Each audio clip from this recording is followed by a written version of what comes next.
What is up guys, Joan and Joe back with another new deck getting buffed a teeny bit in the latest set Lightning Overdrive.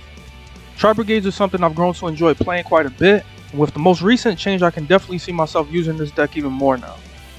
In honest truth, the deck only got one new card, and that is the Link Monster Bearbrumm the Rampant Rampager. That's a tongue twister. Bearbrumm may be another Link 2 for the deck, but its effects help quite a bit in establishing an impressive turn 1 board without some more by reviving a banished Tri-Monster and giving you another chance to use its effect for another Link summon. The more important effect is that when it leaves the field, it can search a Tri-Brigade spell or trap, which we know is really valuable since Revolt provides advantage and disruption. While I'll show off the combo later, I decided to try something different compared to my last Lyrilisk version of the deck, and instead I went for a trap heavy variant with the Zoodiac engine. You can play this deck with more hand traps or text for going second, but I wanted to see what the traps were looking like since you only need Fraktall or some combo of Kerass and Kitt or Nervall.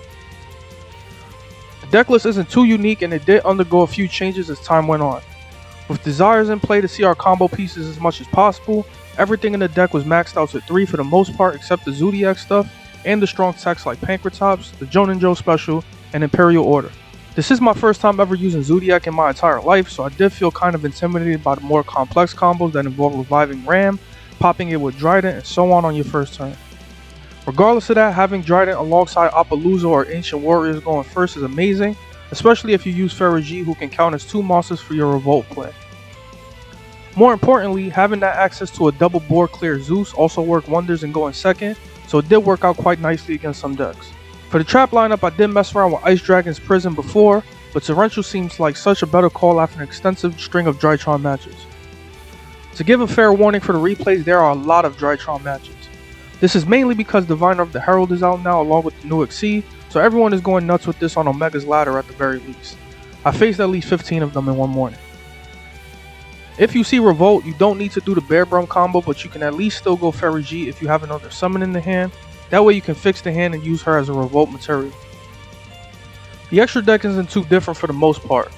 Bearbrumm takes up the other Shuraig slot, and the Zoodiac stuff takes up 5 slots, Trident and Boarbow being the most important to end on if you are going for disruption or going for a Zeus clear. If you prefer the more hand trap heavy version without desires and the trap lineup, you can run the Simorgh Link along with his targets as normal, but in this version you can see why that isn't a good idea. In closing, the way you play the deck hasn't changed for the most part. Tri-Brigades excel at going into some very strong Link plays if allowed, and can set themselves up semi-decently through Fraktall or getting Kitt into the grave. It is rare, but there have been moments where I didn't have a play, and I had to rely on the traps to survive until the next turn. This deck does get enough monsters in the hand to potentially discard with Kerass for searches, and if that isn't the case, Trident Pass with back row is still a decent turn 1 if you don't get Fraktall and company. On to the replay, I do want to showcase a new combo we have available to use now with Bearbrumm. While discarding 2 cards may seem like a hefty cost, it did take me a bit to realize that it isn't that bad considering you get a banish during the opponent's turn as well as a search or 2 along with your graveyard being replenished as well. Like you see on screen, this combo is easily made with just Fraktall and another Beastish type monster in the hand, or by using Kerass to send Kitt to the grave from the hand.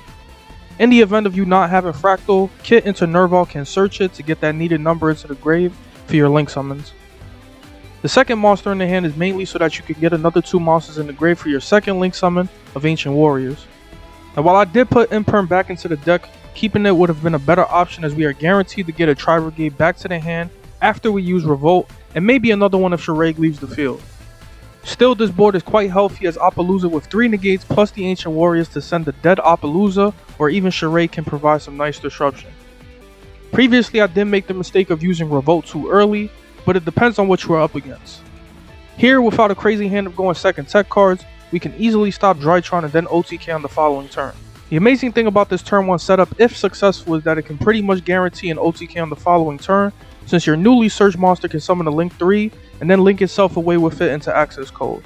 If Shuraig somehow stayed on the field, you also get another banish if needed, if Accesscode isn't nuking cards off the field by then. Anyway, that covers the important bit. I'll leave you guys to enjoy the rest of the replays, and as always, make sure to like and comment, and I will catch you next time.